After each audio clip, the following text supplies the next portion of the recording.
चीन के तियानमन स्क्वायर पर जंग अजीम दोइम में कामयाबी के 70वें जश्न के मौके पर मुसल्लह अफवाज की बेमिसाल परेड देखकर लोग पल के झपकना भूल गए।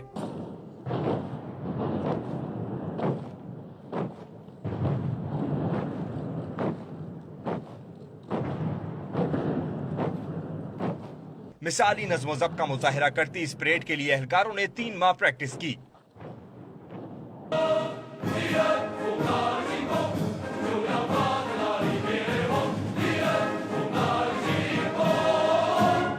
परेड में पाकिस्तान समेत 17 ममालिक के 12,000 से ज्यादा फौजी हिस्सा ले रहे हैं। विक्ट्री डे की इस तकरीब में पाकिस्तान की नुमाइंदगी सदर मुमलिकत ममनून हुसैन कर रहे हैं। सदर पाकिस्तान और उनकी अहलिया तकरीब में शिरकत के लिए पहुंची तो चीनी हम मनसब और उनकी अहलिया ने दोनों का पुरतपाक इस्तकबाल किया। तकरीब में अक़वाम मुत्तहिदा के सेक्रेटरी जनरल समेत 30 ममालिक के सरबराहान और आला हुक्काम शरीक हैं।